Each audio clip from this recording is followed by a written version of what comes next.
শীতকালে বাঙালির কিন্তু প্রিয় খাবার পিঠে পায়েস। তো আজকে তোমাদের সঙ্গে আমি শেয়ার করব হাতে কেটে কিভাবে আমি চষি পায়েস তৈরি করি তার রেসিপি। তো চলো দেখা যাক কি করে আমি বানাই। তো সবার প্রথমে এখানে আমি কড়াই বসিয়ে দিয়েছি, তারপরে এখানে একটু জল দিয়ে দিলাম আর অল্প একটু লবণ দিয়ে দিলাম। তো এবার জল আর লবণটাকে একটু গরম করে নিয়ে তারপর এখানে আমি চালের গুঁড়ো দিয়ে দিচ্ছি।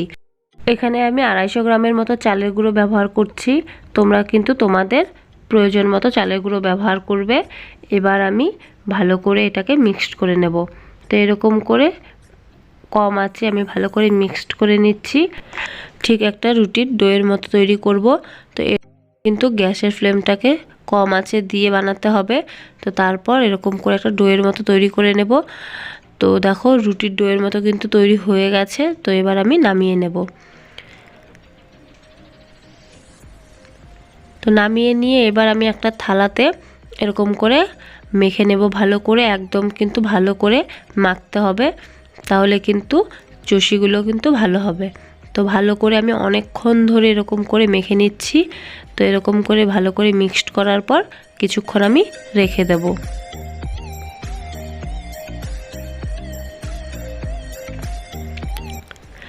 ডোটা কিন্তু একদম রেডি হয়ে গেছে। আর ডোটাকে আমি একটা সুতির ভিজা কাপড়ের সাহায্যে এরকম করে ঢেকে দেব, নাহলে কিন্তু ওপরটা শক্ত হয়ে যাবে। তো এরকম সুতির কাপড়টাকে ভিজিয়ে নিয়ে তারপর এরকম করে চেপে রেখে দেব।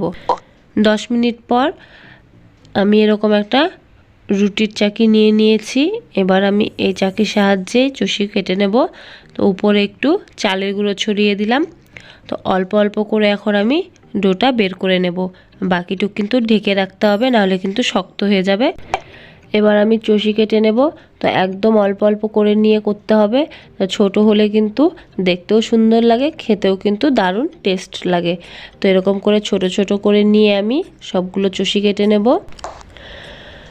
তো এই যে দেখো চষিগুলো কিন্তু খুব সুন্দর হয়েছে, আর সবগুলো চষি কাটা কিন্তু আমার হয়ে গেছে। এবার আমি এরকম একটা ফুটো থালার সাহায্যে চষিগুলো চেলে নেব, তাহলে নিচে যে চালের গুঁড়োগুলো সেগুলো কিন্তু পড়ে যাবে। তো এরকম করে ভালো করে চেলে নিয়েছি। তো এই যে দেখো তোমরা চষিগুলো কিন্তু খুব সুন্দর হয়েছে, একদম ঝরঝরে হয়েছে। তোমরা চাইলে কিন্তু এটাকে ঘি দিয়ে ভেজেও তোমরা পায়েস করতে পারো, বা কিছুদিনের জন্য কিন্তু রেখেও দিতে পারো, একদম নষ্ট হবে না। তো এই যে এখন চষিগুলো কিন্তু হয়ে গেছে।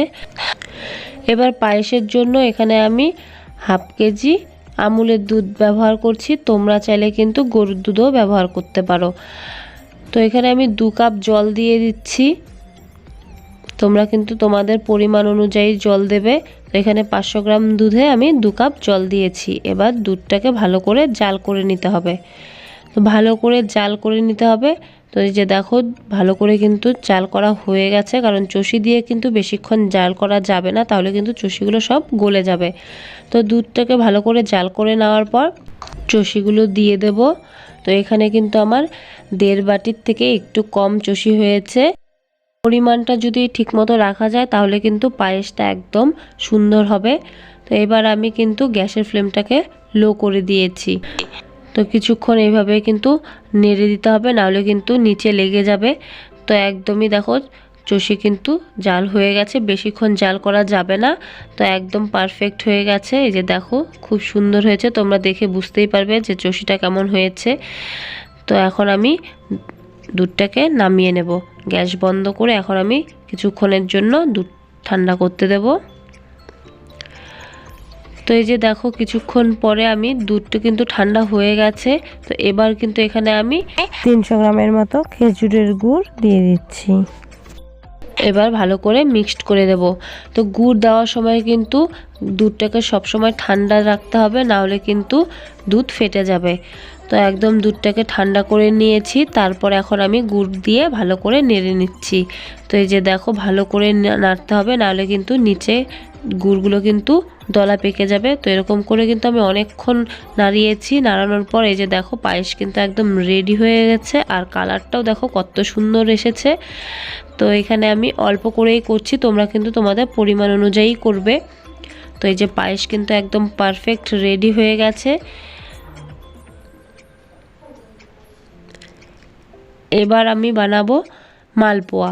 তো মালপোয়ার জন্য এখানে আমি 1 বাটি চালের গুঁড়ো নিয়ে নিয়েছি, আর আগে থেকে ভিজিয়ে রাখা সুজিটাকে কিন্তু আমি আগে থেকে ভিজিয়ে রেখেছিলাম, তাহলে কিন্তু খুব সফট হয়, নরম হয় পিঠে।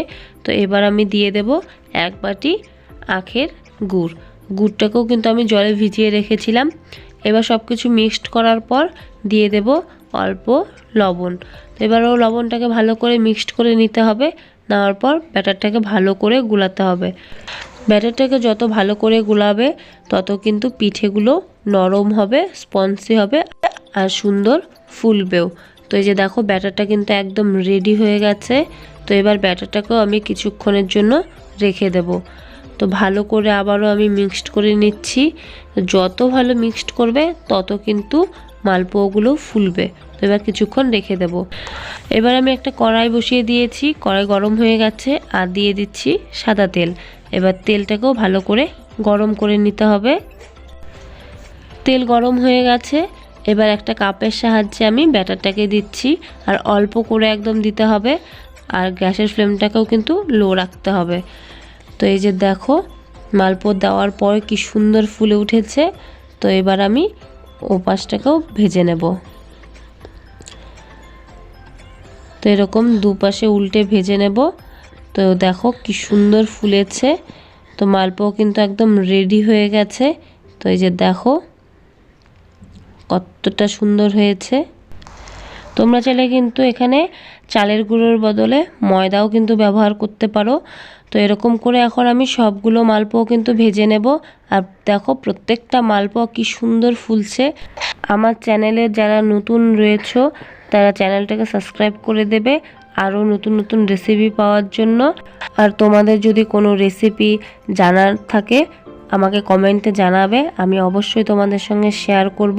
তো এই যে দেখো প্রত্যেকটা মালপোয়া কি সুন্দর ফুলেছে আর কতটা স্পঞ্জি হয়েছে, খুব সুন্দর একদম। দেখো যে কতটা নরম হয়েছে। আজকের এই ভিডিওটা তোমাদের কেমন লাগলো কমেন্টে জানাবে। ভালো লাগলে চ্যানেলটা সাবস্ক্রাইব করে দেবে নতুন নতুন রেসিপি পাওয়ার জন্য।